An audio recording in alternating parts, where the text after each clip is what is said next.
So I've been seeing quite a few comments asking me to play Baldur's Gate, as it did just get a full release, and there's some serious hype about the game. We're playing on the hardest difficulty, and the general consensus, which I do agree with, is it's really hard. The main character is going to be Sam, because I couldn't find a face that looked like Frodo, and in this episode we're going to use all the money and loot we get to buff only him up to create the ultimate Hobbit killing machine, and the party members are going to be pretty much getting nothing but just the most basic scraps, and even then we'll probably just end up vendoring most of the scraps so we can buff up Sam more. Sam is a halfling race, which gives him some features like he's brave, lucky, and like gnomes and dwarves, he gets 1.5 less movement. His subrace, being a lightfoot halfling, does make him more stealthy, and that's going to work well with him being a rogue class. Originally I chose folk hero as Sam's background because I thought it'd be pretty accurate to what Samwise Gamgee's background would be. Then I played for a few hours and came back to edit the footage and realized the bonuses that we get here don't align with the rogue class at all. So I did a full restart, this time with the urchin background, which gives you huge bonuses to sleight of hand and stealth, both of which are going to align very well with the rogue class. And the urchin background seems like it could be pretty befitting of Samwise Gamgee, who did have friends like Merry and Pippin who were always getting into mischief. From doing all his gardening, Sam has decent strength, which helps his melee, jump distance, and carry capacity. His dexterity is even better, which helps in a variety of things that the rogue class excels at, and his constitution's good, which helps his HP, although early on it's pretty unnoticeable, but maybe later on his HP will scale better. Intelligence, wisdom, and charisma all affect spellcasting for other specs, and being low in these makes him worse in certain situations like dialogue checks, but overall I didn't think they were too important, and lore-wise Sam wasn't particularly smart or stupid anyways. So at the beginning we witnessed someone being bugged, kind of like they did in the Matrix, and we get bugged as well, so we're off to a pretty lousy start. We're on board this floating creature which is now destroying the city, and it's abducting people by zapping them with its tentacles. This thing's reign of terror is almost over though, as out of nowhere some good guys appear riding dragons and they start ripping this thing up. The dragons are too powerful, so the alien ship teleports out of here, but the dragons are still hot on its tail. Literally. The ship's on fire, and this scene graphically is one of the coolest I've seen in a long time. Visually it just feels like, you know, the ship's going down and it's taking you with, and you're not really sure how much time you have to get off the ship.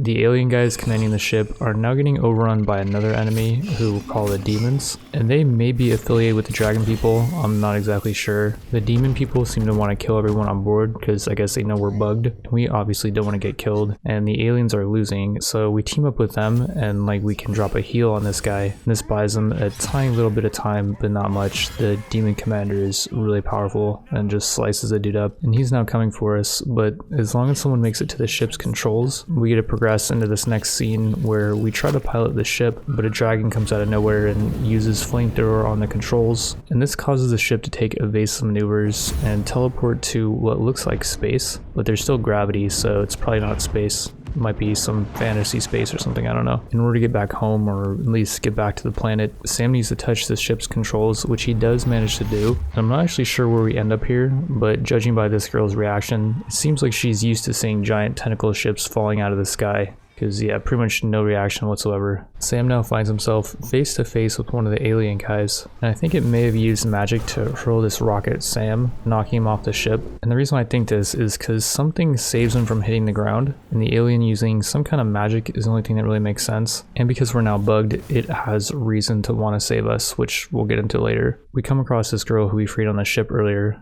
and it appears that the aliens saved her as well. She joins our party, and we now have two different paths we can travel. And in my first run I took the left, which is a normal route, but this time I take a right, which is a much different route. This route is guarded by a really strong door, and in order to get past it we have to roll a 20, which is not that easy, but since we're a rogue and we got a bunch of dexterity and stuff, we do get quite a few bonuses, and the girl we're with can give us an extra bonus, which we do end up needing. Inside the door is a sarcophagus, which contains a spear that has a special effect, and when it misses, the next attack gains True Strike. It's not really the greatest rogue weapon, and we'll get more into why later, so for now, we will end up giving it to the girl, and she can use it with her shield as I find out. I'm not sure how we activated this trap. I think once you enter this room, it just activates, but Sam does get damaged quite a bit, so he pops one of his 3 healing potions. In another sarcophagus, we get mainly a longsword that's worth 40 gold. It's a two-hander, so no one can really use it unless we want the girl to not have a shield, which I think her having a shield's better, but I'm not sure. The next one contains a soul coin, which says it has a really high sell value, but I don't think it sells for 100. I'm not sure what this does. I tried to look it up and I couldn't really find much information on it. We'll probably just end up vendoring it. So we still have one sarcophagus that we haven't opened yet. And there's this button that we can press, which I'm wondering if that will turn off all the traps. The safe play here is just to leave and we could dash out, but I am curious to see what happens when you press the button, and I want to see what's in the final sarcophagus. So I did save, and I'm not sure what I should do if hitting the button and looting the sarcophagus leads to one of us dying. Part of me thinks that I should just press the button, check out the sarcophagus, and no matter what that stuff leads to, I should load my save and then just get the heck out of here and not deal with that stuff, because it's not a safe play. But let me know what you guys think. We're gonna press the button, and I have no idea what that did, but we're gonna come over here and loot the sarcophagus. And we got a ring, a really nice armor that's worth 100, and a bone. And now we are stuck over here, but I don't think the traps are gonna do anything next turn. It's not gonna be any crazy explosions like there just was last turn. And yeah, we just take some extra flame damage, but all the fire subsides. And now we can just dip out of here. Probably should take a potion first though. And now we'll dip out after we dash. And now we'll just dash out of here. Deep in the crypt, there's an event that you definitely should not try to two-man. It raises 5 skeleton dudes, and one is really strong. They are now coming for us, and before they get here, I loot this chest that contains mainly an amulet that allows you to communicate with the dead, and this may come in handy later, so we'll probably hold on to it. Before I show this fight, do note, I did do one save scum, and my goal was just to give it one solid attempt, and if we couldn't beat it, then we just wouldn't do the event, and we'd come back later once we're stronger. We picked up a few of these grease bottles, and we dropped one in the doorway, which spreads a pool of grease, and we also picked up 5 of these scrolls of protection, and I had the girl cast one on Sam first and then her, but I think one person can only maintain a buff on one other person, so I should have just had Sam buff himself and then the girl buff herself, or Sam could have buffed her and then she could have buffed Sam. But yeah, I didn't realize what was going on at the time, so she is going to have the buff up on her, which I think just lowers her damage taken by these undead, maybe makes her do more damage to them, I'm not exactly sure, but Sam won't have the buff. The skeletons are almost here, but both of them end up slipping on the grease, which knocks him down for a turn, and since it's knocked down, we get the advantage when attacking, which gives us some extra damage, and we almost kill this thing. The skeleton makes it past the grease and uses fog cloud, which I guess blinds everything caught in the radius, but like if you walk out of it, you're no longer blinded. That seems to be the case because the other skeletons are scared to enter the fog because they don't want their stats reduced, I guess, and they actually run the other way.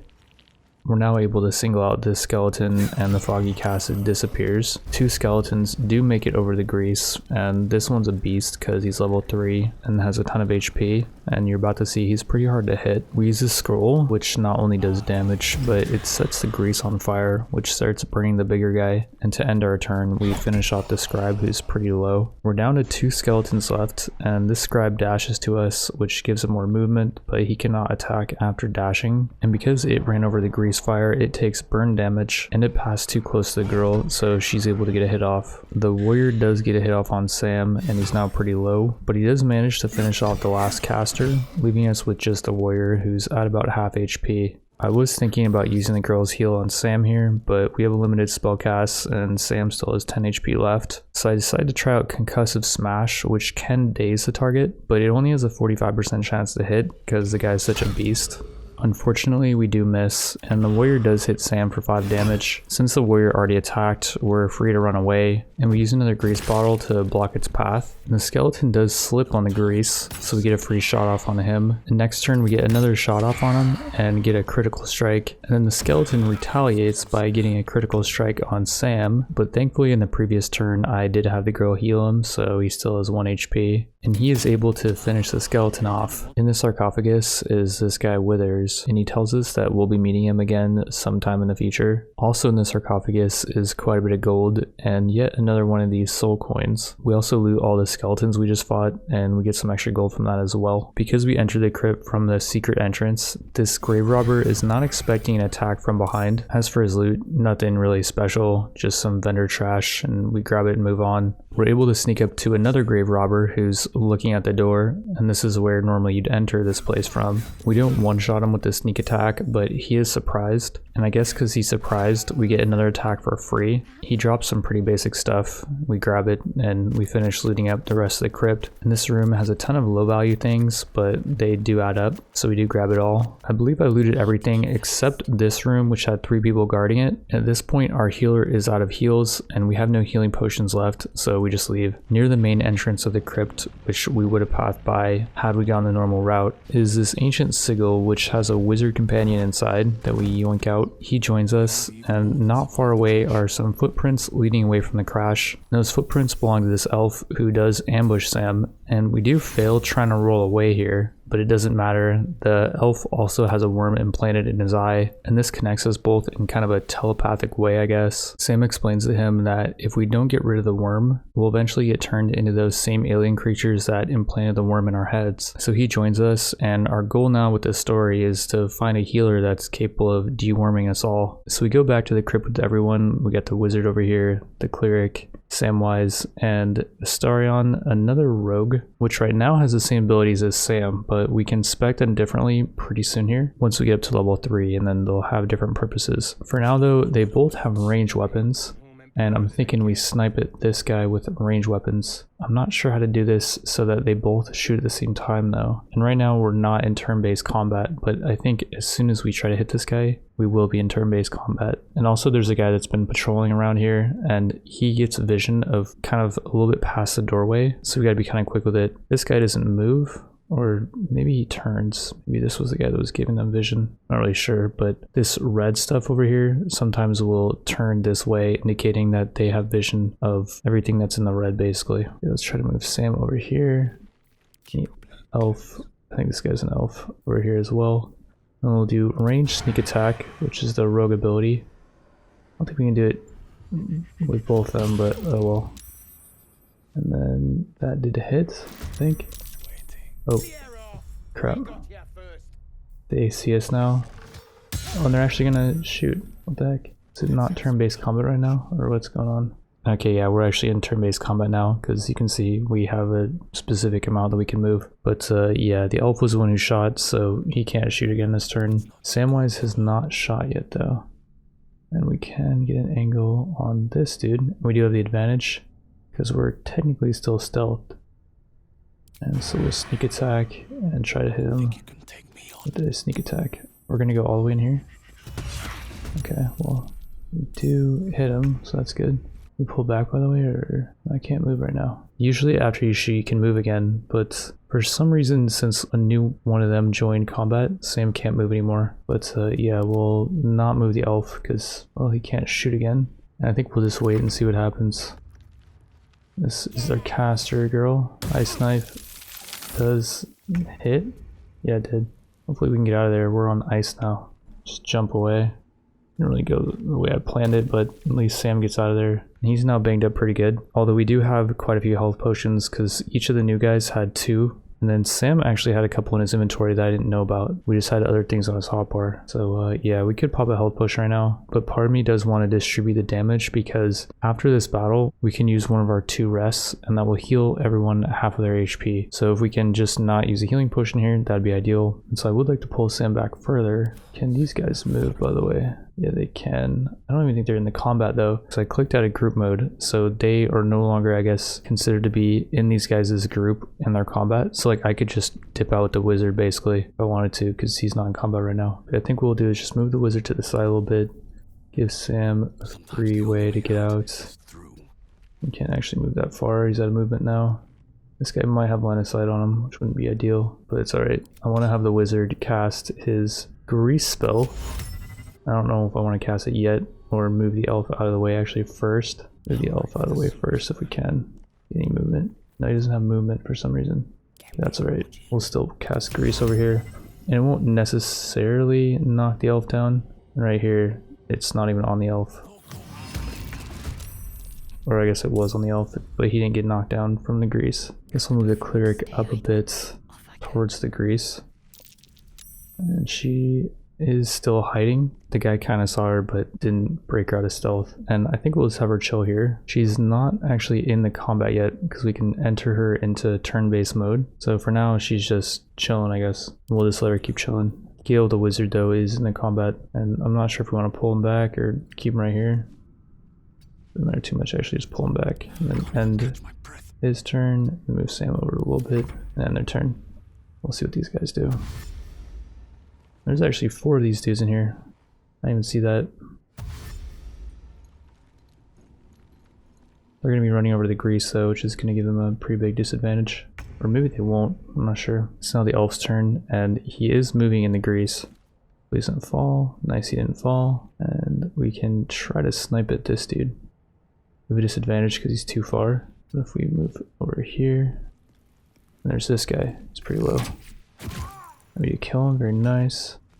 Get some XP for everyone. Get us that much closer to level 3. And the elf could potentially pull back using a bonus action. Everyone can dash, which takes up a normal action. And a normal action is like the range attack that we just used. But everyone also gets 1 bonus action. And the rogues is really useful. They get dash as a bonus action. So you can pop that and then you get a bunch more movement. The rogues are actually kind of OP in that regard. Just pull them back and then see who we have left to move.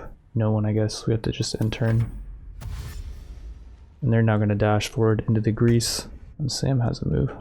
Pull him over here. And he gets a 70% chance to hit this dude. Might as well take the shot. Hit him, or her. Sound like a her moan. And then pull Sam back a little bit. And just end his turn. It's now the wizard's turn. But I don't really see a reason to do anything with him. Casting the grease does take one of his spell slots, and he has 3 total, and you can recharge them, but you have to rest. And you can only rest so many times, so yeah, we don't really want to have him cast spells if we don't need to. Let's end turn, and then these guys are going to dash over the grease. And did that guy... Actually, yeah, he did end up slipping on it. And this guy did too, that's pretty funny. So we get a advantage shot on one of them. I guess not. If we use another one of our rogue bonus actions to hide, which normally everyone can hide, but rogues get the bonus to hide, we do get the advantage, which does give us extra damage. And we do kill that person, very nice. Probably just pull him back in this room maybe, or it doesn't really matter if he takes a little bit of damage actually, because we're going to heal probably after the battle. Or we're going to use rest rather. When that dude gets knocked down, very nice. Now Sam's turn to potentially hide, and then come over here. And get the advantage shot off for quite a bit of damage. This guy's really tanky though, 32 HP. Although we can pull back, and yeah, that's pretty good. The wizard can move though. We want to have the wizard use firebolt maybe, and then blow up the grease. I do think if we do this, the girl is not going to be affected as well, because she's not staying on grease. We'll test it, see what happens here. Oh, that actually does not ignite the grease, okay. The grease actually might be gone now, because it just says there's blood on the ground. I know it says there's grease as well, so I don't know. Pull the wizard back. He's pretty squishy, so pull him way back. And then end turn. This guy gets back up, and he's going to be able to get a hit off. Or he uses rage. Not sure what that does. I think it's like 2 extra damage on each of his hits or something. But he's using dash, so he can't attack. Because he's using the regular dash, not the bonus action skill dash. So yeah, this dude is freaking screwed if you ask me. We got some killers over here. Like Samwise is not actually ready to attack. But the elf rogue is. And we can have him hide and sneak attack this dude with the 88% chance of pretty much killing him, I think. Like that doesn't kill him. That was weak. We'll have this girl come over here and finish him off maybe. Can't reach. People are in the way. Can you pull back, or it says if I move then we get attacked I guess by this dude. I think we want to actually have her enter combat because she might have been able to stab that dude as he walked by. And, okay, she's now in combat. It's gonna end her turn though. Then this girl moves. I think Sam should be able to attack before that other guy, so I think we should be okay on that front. Yeah, Sam gets to attack, very nice. So he is going to not sneak actually because he's threatened, which means I think if we move away this guy will attack us. So we want to just melee attack him, I guess. We only have a 65% chance to hit him. We can do sneak attack. Might as well just try that. 65% chance is pretty good. Oh, we can flourish though and use a bonus action. Kill him. Oh, we knocked him off balance at least, which I think is a good thing. Maybe Gale can just finish him off with a whack. 70% chance. And we miss, really. I feel like this dude's gonna turn around and one-shot someone because he's got rage. Try to pull Gale back. And then, yeah, he gets a hit off, doesn't he? I knew it. He does so much damage there, too. And then this girl might be able to finish him off. 80% chance. There's no way she misses, right? There we go, finally. Get a sneak attack off on her. And then he was able to get it off. But it did do a roll to see if she was able to see him or not. And she's certainly going to be able to get a shot off, right? Yeah. You can see the HPs of everyone is actually quite low. Our rogue's at 5 HP from that hit. Jeez. Range attack on this girl. You would think there's a chance that like he could hit our dudes, but I don't think so. Probably have him sneak attack actually too. As for the loot, none of them really dropped anything too cool. And there was a looter's trunk which had just some basic stuff in it. The main thing they were guarding is this lever that allows you to go the way we just came. But since we kind of progressed through the crypt backwards, as far as I could tell, this was useless, so we didn't really need to clear out that room. But we did get a little bit of loot and XP for killing those guys. So yeah, we're just gonna fast forward to where we run into another companion. We met this girl on the alien ship, and she also has a bug implanted in her head. And she got captured by 2 tieflings, I guess they're called. I guess deception is based on charisma a little bit, and Sam only has 8 charisma. And persuasion is also based on charisma, so I don't think there's really any good options here. We'll just do deception. And we'll roll it, see what happens here. And we do actually beat the thing, so I guess we can just convince them to let her go. So you can only have 4 members total in the party, so we gotta ask someone to leave if we want her to join. And I'm thinking we don't really need 2 rogues, so we're gonna ask the rogue guy to leave for now, and we can always pick him up later. He'll be at our camp, I guess, which I'm not sure where that is, but yeah, I think having a more tanky character is gonna be pretty useful. We're about to make it into the next town when goblins attack, and we're now stuck outside the town with these 3 poor dudes. They end up tanking most of the fight for us. The main thing is we get the kill on the goblin boss, who gives 50 XP. I think we only get XP for stuff we kill. So here's the aftermath of the battle. We get to loot the goblin boss, who does have these gloves of power that can make an opponent deal less damage in melee, I guess. And they give +1 to sleight of hand. We'll definitely be giving those over to Samwise. And the boss also had a spike shield, which has basically no sell value. A goblin scimitar, some gold. One of the town guards ended up dying, and we're not supposed to loot her. I'm really gonna quickly look over her stuff. Not seeing anything too special. Longbow's actually the same as what we're using pretty much. Let's grab it all. Stupid fat Hobbit. And we are finally encumbered. It's good timing though, because we made it to town. So we run into our first trader in town and vendor everything that I don't think has a purpose. The only thing I would guess could have a purpose is there's a few regions at the top. Like we got this onyx, a bloodstone, and amethyst, which maybe we should hold on to that stuff now I think about it. And we'll get 495 gold, which is enough to buy these really cool gloves. We can intercept missiles from ranged weapon attacks, reducing their damage done to, I guess, Sam. I looked over the other stuff he has, and I can quickly mouse over it if anyone's interested in checking that stuff out. As for the armors, the only thing Sam really should use is light armor, or I think he gets stealth penalties. This one doesn't seem that good. There's also a quarterstaff, a really cool bow as well, which I was thinking about getting for the wizard, but I said that we'd only buff up Sam in this episode. Basically, if this crits, he gets a spell back, so he can cast again, I think. And then I was thinking about buying this for Sam, but it's not a finesse weapon, and the reason why we want him to have finesse weapons is because they scale with his dex instead of his strength, which his strength is good. Under the town is kind of this druid secret lair, and to progress we gotta talk to this girl Nettie, who's a healer. She explains to us that normally you only have 7 days before the parasite will turn you into a mind flayer, but it seems like this time it's different because we can communicate to each other telepathically, which I guess is not normal. A healer she was working with was off to find some more answers about the parasite, and they haven't heard back from him, so I guess it's our job to go find him. She says the Grove would be very thankful if we were to find him, and we'll see how thankful they actually are as we pilfer everything that we can in here. So in this first room, we just got a bunch of stuff that we are going to be able to steal with no risk because there's no one in here. We end up finding 2 of these scrolls of detect thoughts in the bookcases, and on the ground here we got some mugwort that we can grab. We randomly got a perception check, which we did pass.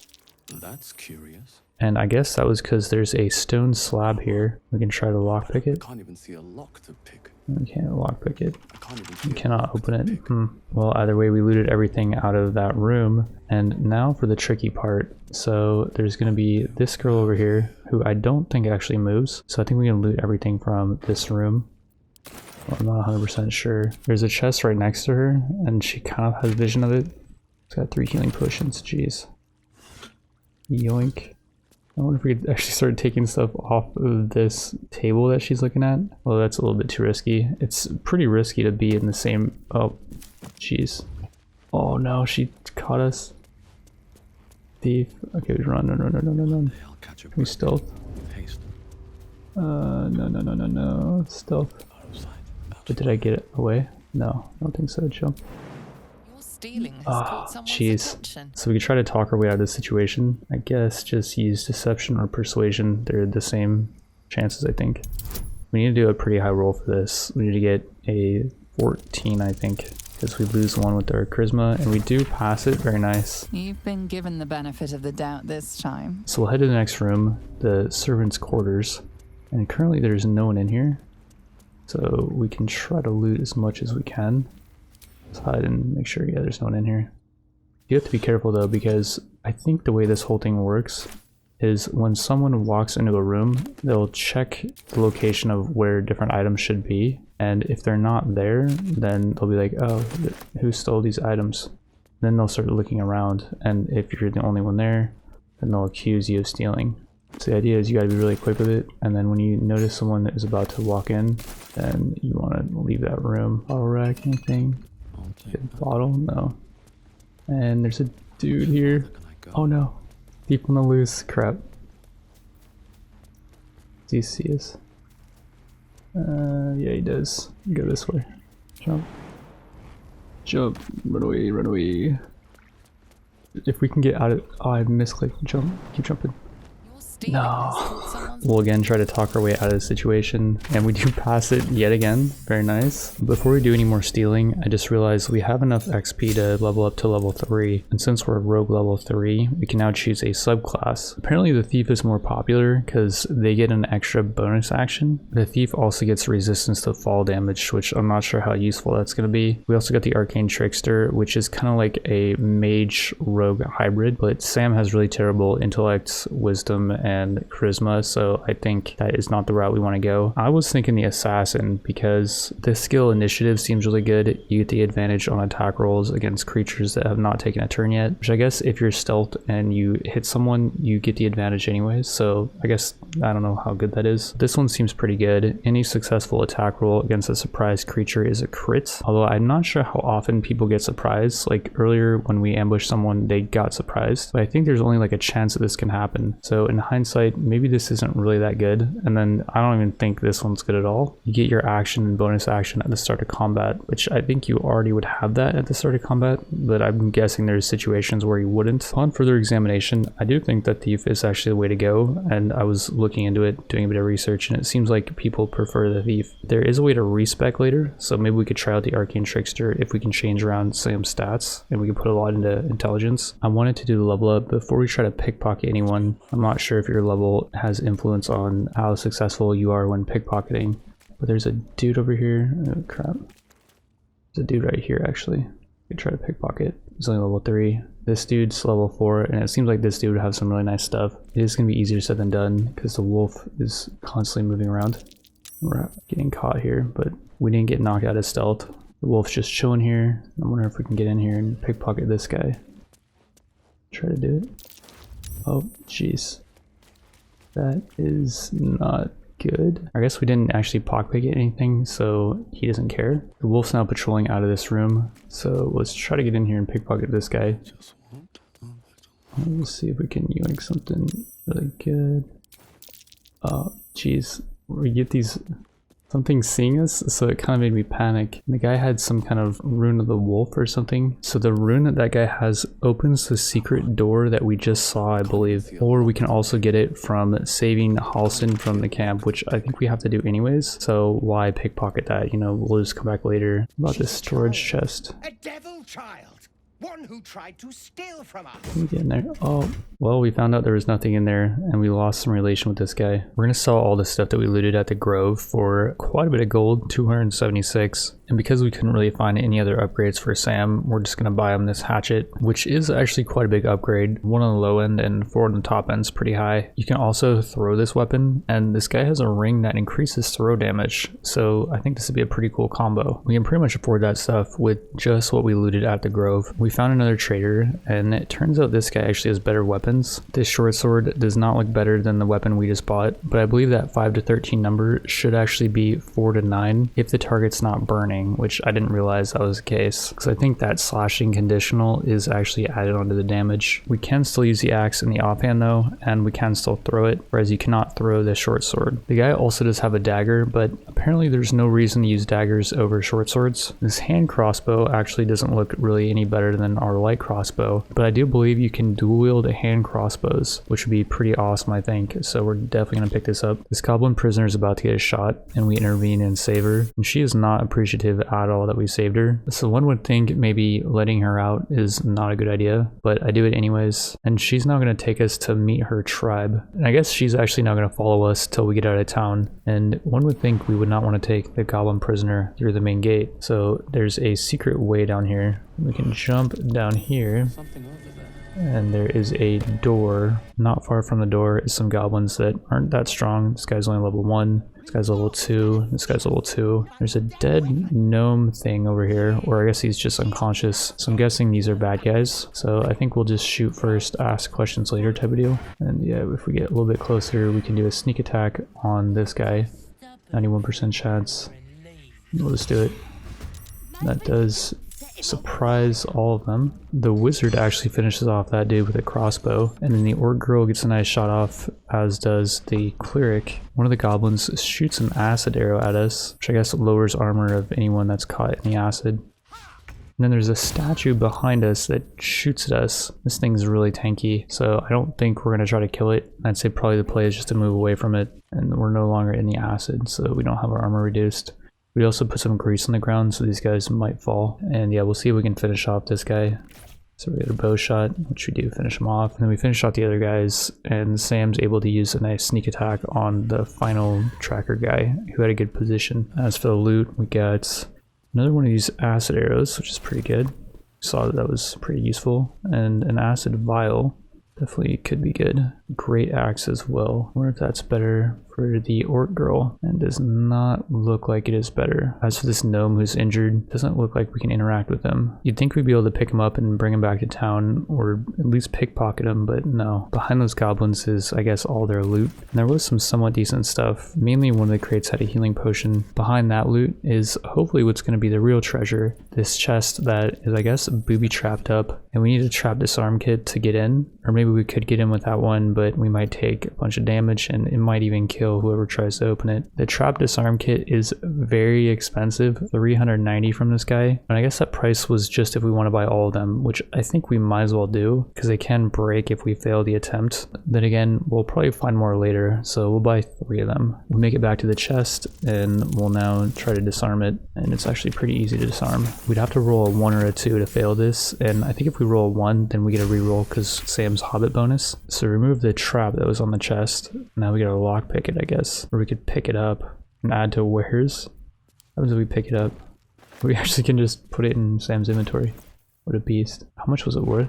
427? I'm guessing what's in there is probably worth 427, right? Well, we'll try to lockpick it, and it is pretty hard to lockpick. If we do fail, we just end up losing one of our thieves tools though, which isn't that big of a deal. We get a +8 bonus, so we'd have to roll a 7, I guess, to get higher than 15. So we won't use guidance, and we roll a 6, unfortunately, which is 1 lower than a 7, so we do fail. We'll try again and using our thieves tools, and this time we do roll a 16. As for what's in the chest, we got this really high value quarterstaff, a chance to ensnare the target if it's not a plant or a beast. We make it through the cave, and the goblin says she's going to go back to her camp, but she will put in a good word for us, which who knows what that actually means coming from a goblin. As we're trying to follow the goblin, we come across these 3 people. One of them is very injured, and it seems like this guy actually has a worm implanted in his head because the worm is squirming, I guess, and we're gonna try to hold his stare. Intertwine.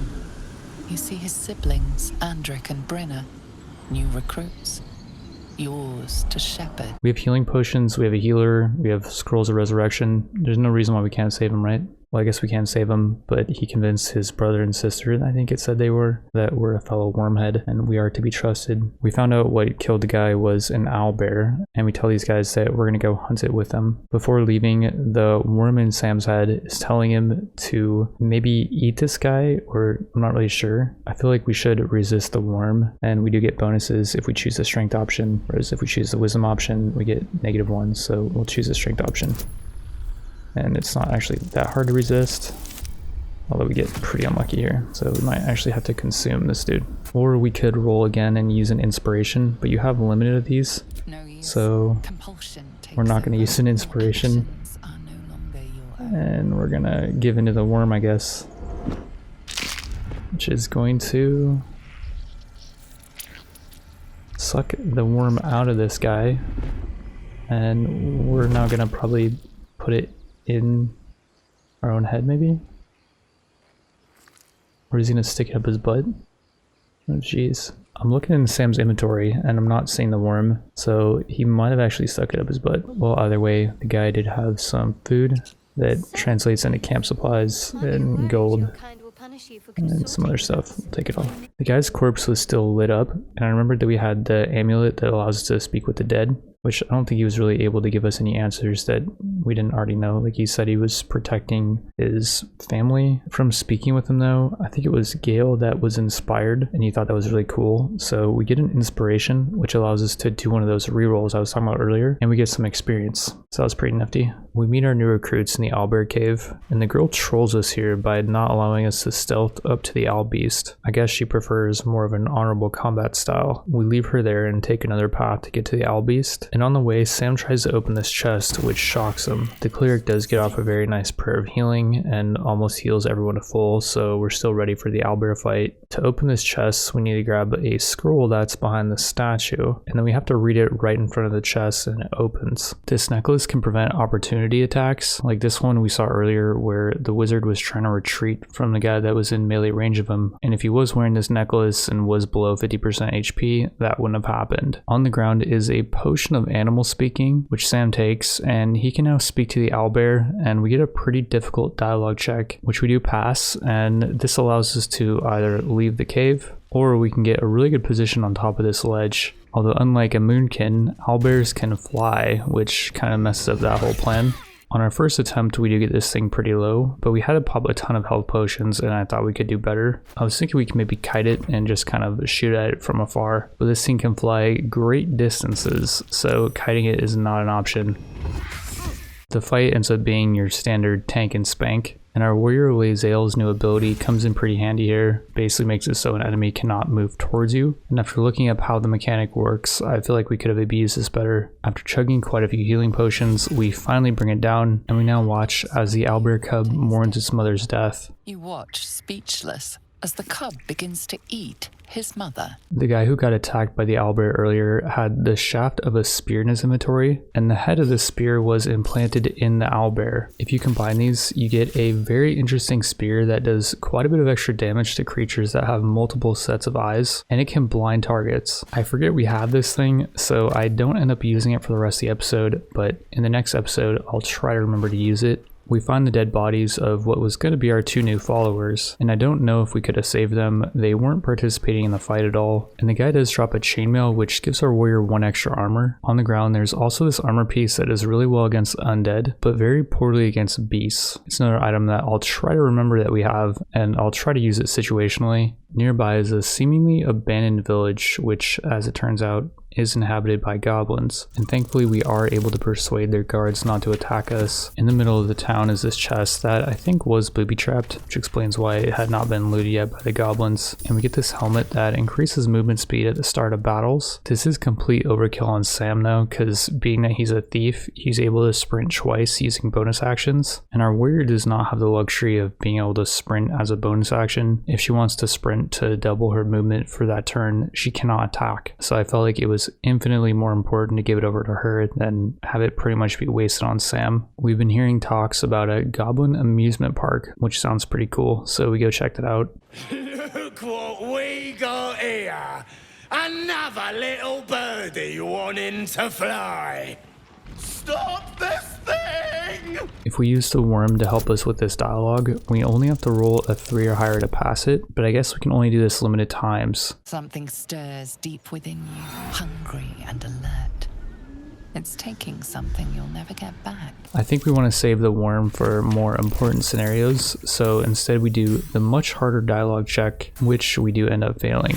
To save the gnome from his unfortunate predicament, we now have to fight this group of goblins, and there are quite a few of them, so we do not try to fight them head on. After missing our second shot on the boss, we run away with everybody and get cover in a nearby house, and for some reason we're able to hit this warg through the door and the walls. I do think it was kind of a bug, because you're about to see here there is in fact a door and a wall blocking our path. The goblins have 2 casters that just patrol back and forth on this nearby roof, and they don't really participate in this fight at all, until finally when they're the only enemies left, they do charge, and they're mostly preoccupied with buffing themselves, so we finish them off pretty easily. The goblin boss drops a really nice 2-hander great axe that we give to Lae'zel, as Sam's not proficient with 2-handers, and after wiping out the goblins who were tormenting this gnome, we do save him, and he tells us we can take his pack if we can find it, and we do find it underneath the windmill that he was attached to. On top of all the gold are these very interesting boots that give lightning charges when you dash, and Sam's thief class can dash twice, so he'll automatically get that secondary effect for what I'm guessing is going to be quite a big damage increase. Unfortunately, they are medium armor, and Sam's thief class is not proficient with medium armor, and I'm not sure what the penalties are for him wearing medium armor, and we do find these at the very end of this episode, because I actually had a hard time finding this and I had to come back to look for his pack. So yeah, we won't be testing the boots till the next episode. In one of the goblin buildings is a way into their secret loot room, and inside is some blueprints for 3 impressive sounding weapons. To craft these weapons, we got to go to the Underdark, which is through this hidden wall. Inside this cavern, we find some boots that are going to come in handy soon, as we are about to fight a very nasty spider boss that is level 5, and we're only level 3,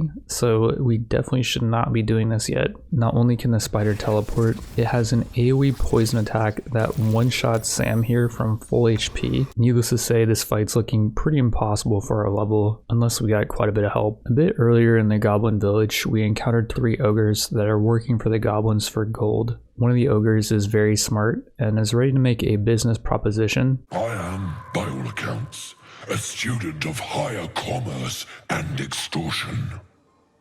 Make me an offer. Tempt me. I, however, am not very smart for choosing this dialogue option. Paying them in the flesh of the fallen obviously is not very tempting, so Sam needs to do the speech of his life here. The first speech does fail, but we use one of our 4 remaining inspirations to reroll, and this time I have the cleric cast guidance on Sam, which I should have done in the first place. This spell is a cantrip, meaning you can cast it infinitely without having to recharge it. We do get very lucky here with a 17 roll, and that's enough to pass the dialogue check. Take my bone horn. One blow and the ground will quake with my family name. We're going to use that horn in this next attempt, but first the Spider Queen has 2 phased spider guards, and the goal is to take out the first one before the fight even starts. It's now up to the elf to possibly finish off the phase spider with an 88% chance of hitting. Though he does miss, our warrior can attack again, and with this ability we do finish it off. We now use the horn to summon 3 ogres, and they spawn in a really good spot, which is next to the spiders, and mainly it's really far away from us. You may notice Sam was not there for that fight, and he's doing a stealth mission, which I'm not sure if jumping was necessary here. Before combat, if you walk across this web, you can alert the queen, so I just want to minimize the time that he was on the web. But you'd think jumping on it might actually make more of a disturbance to the web, so maybe that wasn't a good idea. Using the scroll, we can AoE down one of the 3 egg nests that the spider queen will spawn sometime early on in the fight, and I think it was the very next turn that she spawns one of her other sets of eggs, but Sam is pretty close by and gets most of them with a one-time use arrow that you can buy from vendors. This was my 3rd total attempt at this fight, and on our 2nd attempt I stumbled across this mechanic by sheer dumb luck. If you destroy her web as she's standing on it, she'll fall and take a massive amount of damage, and she gets knocked prone, so I believe she cannot attack for the next round. After mainly just distracting for most of the fight, the last of of the 3 ogres finally go down, and it's now up to us to finish the Spider Queen.